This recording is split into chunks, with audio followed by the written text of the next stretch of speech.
Class 9, chapter number 9, gravitation. We have learnt about the motion of objects and force as the cause of motion. তো বলছি আমরা দেখেছি in previous chapter motion of objects আমরা পড়েছি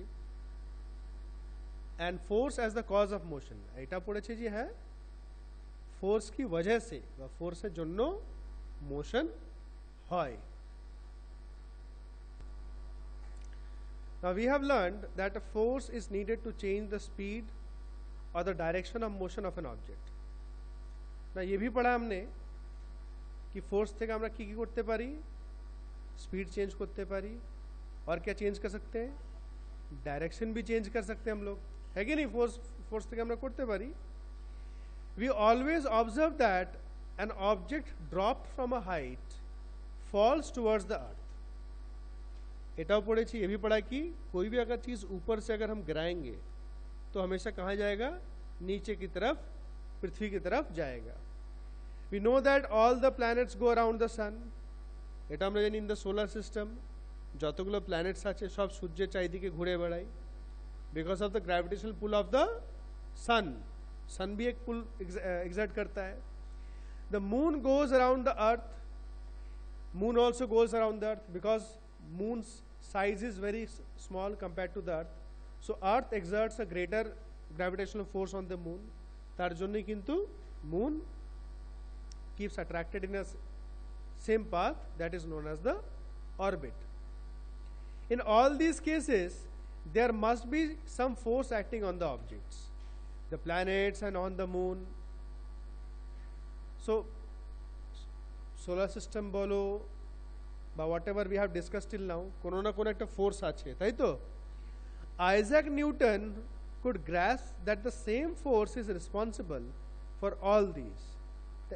Isaac Newton ने क्या बताया भाई, एक ही फोर्स বা একটাই फोर्स किंतु इन सब के लिए जिम्मेदार है, एकटाई force. This force is called the gravitational force. In this chapter we shall learn about gravitation and the universal law of gravitation. तो इस चैप्टर में दो चीज सीखेंगे हम लोग, ग्रेविटेशन के बारे में और यूनिवर्सल लॉ ऑफ ग्रेविटेशन. এই দুটো জিনিস আমরা পড়ব.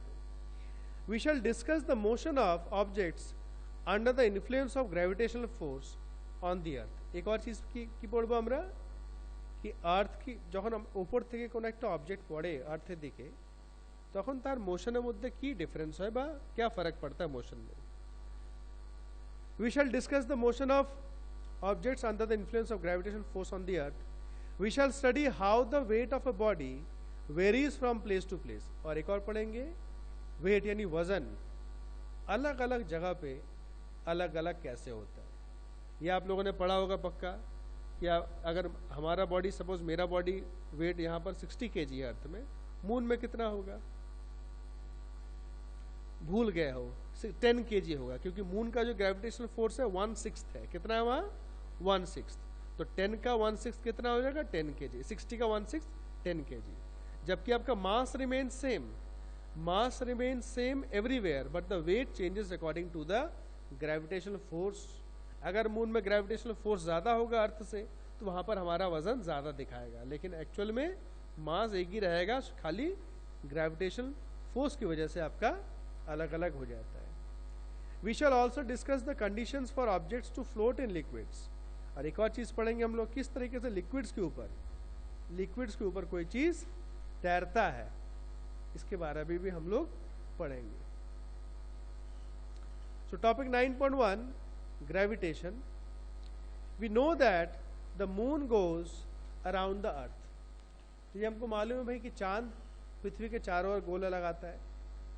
An object when thrown upwards reaches a certain height and then falls downwards.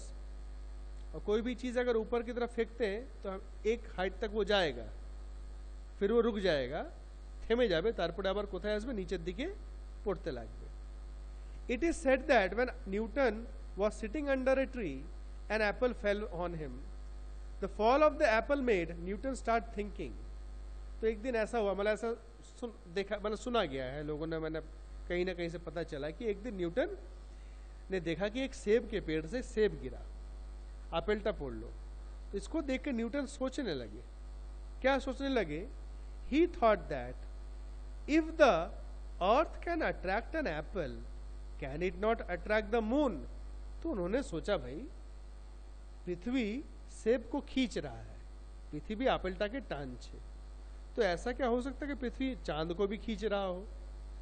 Apple छोटा ऑब्जेक्ट है, चांद बड़ा ऑब्जेक्ट है, लेकिन छोटा ऑब्जेक्ट है बोल के खींच के अपने ऊपर फटाक से गिर गया, बड़ा ऑब्जेक्ट है बोल के शायद से खींच रखा है, लेकिन फोर्स शायद से उतना ज्यादा नहीं है, ज्यादा होगा तो क्या होगा? चिपक जाएगा भाई, चांद पृथ्वी धड़ाम से गिर जाएगा, चांद पृथ्वी के ऊपर। Is the force the same in both the cases? तो क्या एक ही फोर्स, सेम फोर्स, माने मून को जो अट्रैक्ट कर रहा है और इस सेब को जिसने अट्रैक्ट किया, दुटी फोर्स की एक ही? He conjectured that the same type of force is responsible in both the cases. So he conjectured means he found, उसने जांच पड़ताल किया, कुछ और रिसर्च किया, और आप की देख लो कि है दोनों क्षेत्र में, चाहे एप्पल नीचे गिरा हो, चाहे मून एक ऑर्बिट में चल रहा हो, दोनों में एक ही फोर्स है। He argued that at each point of its orbit the moon falls towards the earth instead of going off in a straight line. देखो हमने जानी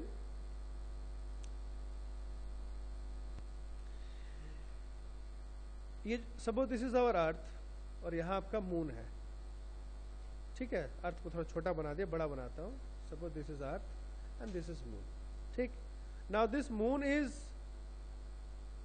revolving around the earth in an circular path by elliptical path, है ना?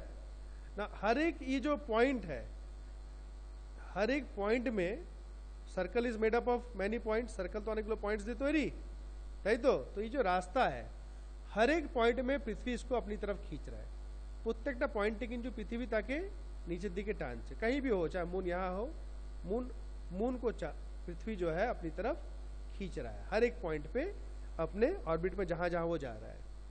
सो it must be attracted by the earth, but we do not really see the moon falling towards the earth. लेकिन हम लोग असली में चांद को नहीं देखते कि भाई पृथ्वी के ऊपर गिर जा रहा है, चांद तो पृथ्वी पड़े अच्छे ना, तार माने निश्चय वो जो फोर्स है उतना ज्यादा स्ट्रांग नहीं है। Now let us look at this activity 9.1। Take a piece of thread, तो I am not reading the whole activity.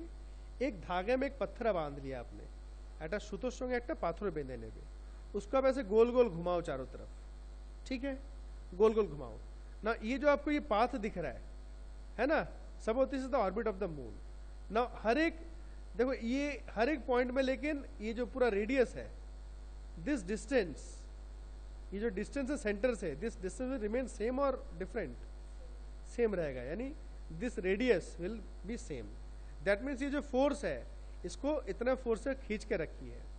So before करते करते ही तुमने ये छेड़े दाओ, इस पत्थरों को आप छोड़ दोगे, सपोज आपने इसी पॉइंट से छोड़ा, यहाँ से पत्थरों को आपने छोड़ दिया, तो पत्थर किस तरफ जाएगा? समझ लो आप इस डायरेक्शन में घुमा रहे हो, डायरेक्शन इस तरफ है, तो जिस पॉइंट पे छोड़ोगे उस पॉइंट से पत्थर स्ट्रेट चला जाएगा आपका। अगर यहाँ से छोड़ा तो पत्थर किस तरफ जाएगा? ऐसा नहीं कि पत्थर गोल घूम के इधर पत्थर घूमता रहेगा ना, पत्थर जो है पाथोटा ठीक परपेंडिकुलर डायरेक्शन 90 डिग्री से आपका मूव हो जाएगा। Clear? So before the thread is released, the stone moves in a circular path with a certain speed and changes direction at every point. Her point पे आपका डायरेक्शन चेंज हो रहा है ना, हर पॉइंट पे आपका डायरेक्शन चेंज हो रहा है। डायरेक्शन चेंज हुए किंतु सर्कुलर पार्टटा तैयारी होच्छे। The change in direction involves change in velocity और एक्सेलरेशन। तो जैसे जैसा डायरेक्शन चेंज होगा वैसे वैसे उसका वेलोसिटी या एक्सेलरेशन या उसका गति भी बढ़ेगा आपका। The force that causes this acceleration and keeps the body moving along the circular path is acting towards the centre. तो कौन सा फोर्स है? की फोर्स, जिससे कि एक सेम पाथ में जा रहा है और हर एक पॉइंट में डायरेक्शन चेंज होच्छे प्लस प्रत्येकटा पॉइंटे एक्सेलरेट होच्छे। This force is called centripetal force. This force is called centripetal force. Centripetal means centre seeking, जो कहाँ की तरफ देख रहा है, कोन दिके देखछे? सेंटर दिके देखछे बा सेंटर दिके कन्सेंट्रेट होये आछे। So you must remember this definition. What is centripetal force? The force that causes the acceleration of a body moving around, आप क्या लिखोगे? The force that causes acceleration and keeps the body moving around the circular path, acting towards the center, is called centripetal force. Slight changes you have to make. In the absence of this force, the stone flies off along a straight line. तो अब ये force जब चला जाएगा, force देखो कहाँ से आ रहा है, वो हमने पकड़ा हुआ है, माचकर हमने धोड़े आची दो ईटा के, है ना? अगर आपने छोड़ दिया आपने, तो क्या होगा? Stone flies of along a straight line, ठीक है? सपोज आपने इस पॉइंट पे अपने पत्थर को छोड़ दिया और इस तरफ का आपका डायरेक्शन था, तो स्टोन एखान থেকে কিন্তু स्ट्रेट ए डायरेक्शने কিন্তু मूव करे जाबे। इसी तरह अगर उल्टा घुमा रहे हो आप, इस तरफ को घुमा रहे हो, तो स्टोन इस पॉइंट से आपका यहाँ से स्ट्रेट चला जाएगा। Clear? This straight line will be a tangent to the circular path. So this straight line will be tangent. Tangent means radius से आपका परपेंडिकुलर रहेगा। क्या रहेगा? ये आपका रेडियस से परपेंडिकुलर, जहाँ से अगर इस समझ लो इस पॉइंट से आपने छोड़ा, तो क्या हो जाएगा? टेंजेंट आपका ये हो जाएगा, आपका यहाँ से भी ये क्या हो जाएगा? ये परपेंडिकुलर हो जाएगा। एखान থেকে এটা perpendicular. So about tangent you will learn in class 10 math से पढ़बे। A straight line that meets the circle at one and only one point is called a tangent. तो straight line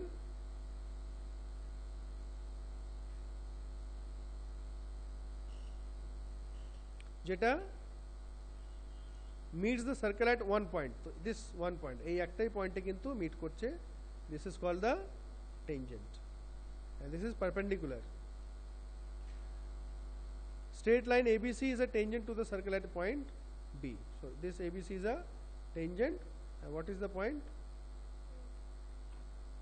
Set क्यों हो जा रहा है?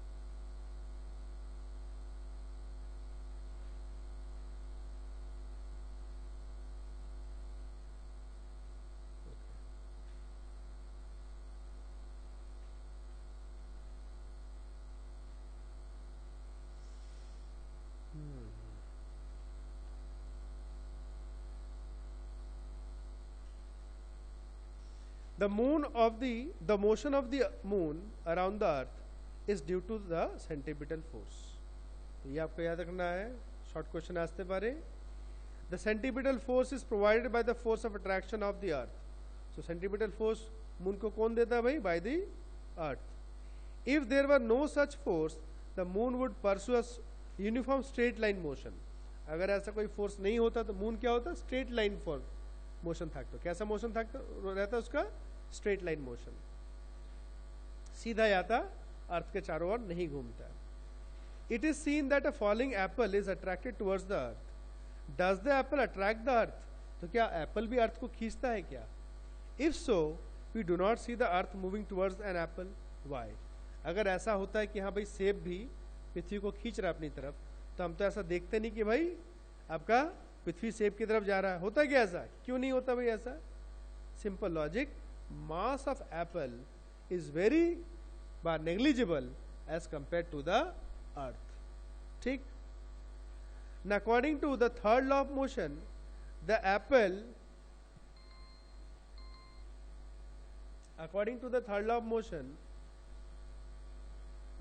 does attract the earth. तो देखो हमने थर्ड लॉ पढ़ा है, each action has an equal reaction. अगर आप दीवार पे मारोगे तो दीवार भी आपको मारेगा उतना ही फोर्स। तो अगर पृथ्वी आप एप्पल को खींच रहा है फोर्स से, तो एप्पल भी फोर्स खींचेगा उसको, है कि नहीं? But according to the second law of motion, for a given force acceleration is inversely proportional to the mass of an object. तो सेकेंड लॉ ऑफ मोशन क्या बोलता है? Acceleration is inversely proportional. Inversely उल्टा, ठीक है? The mass of an apple is negligibly small compare to that of the earth. तो mass of Apple क्या बहुत छोटा रहता है भाई, कम रहता है अर्थ के मुकाबले। So we do not see the earth moving towards the apple. Extend the same argument for why the earth does not move towards the moon. Same चीज आपके मून के लिए है। क्यों पृथ्वी आपका मून की तरफ नहीं जा पाता है? क्योंकि जो मून का मास है it's also comparatively very small than the earth. इसमें उल्टा है, अर्थ का ज्यादा है तो मून का कम है, इसलिए अर्थ मून को खींचता है, मून अर्थ को नहीं खींच पाता है। In our solar system, all the planets go around the sun. By arguing the same way, we can say that there exists a force between the sun and the planets. है ना, solar system का diagram देखा होगा, बीच में सन है, फिर आपके जितने प्लैनेट्स हैं गोल गोल गोल गोल वो चक्कर लगाते रहते हैं चारों तरफ सन के, है ना, सोलर सिस्टम डायग्राम में. सो वहाँ भी कोई फोर्स है. From the above facts, Newton concluded that not only does the earth attract an apple and the moon, but all objects in the universe attract each other. All objects in the universe attract each other. हर कोई object एक दूसरे को खींचता है. This force of attraction between objects is called the gravitational force. ठीक है. So what is gravitational force? पहले हम लोग पढ़ते थे the force exerted by the earth on the objects is known as gravitational force. अब क्या पढ़ रहे हैं? The force of attraction between objects is called the gravitational force. क्यों बोल रहे हैं? हर एक ऑब्जेक्ट, मैं आपको अट्रैक्ट कर रहा हूँ, आपको वॉल अट्रैक्ट कर रहा है, मैं वॉल को अट्रैक्ट कर रहा हूँ. So like that each and every object is attracting each other.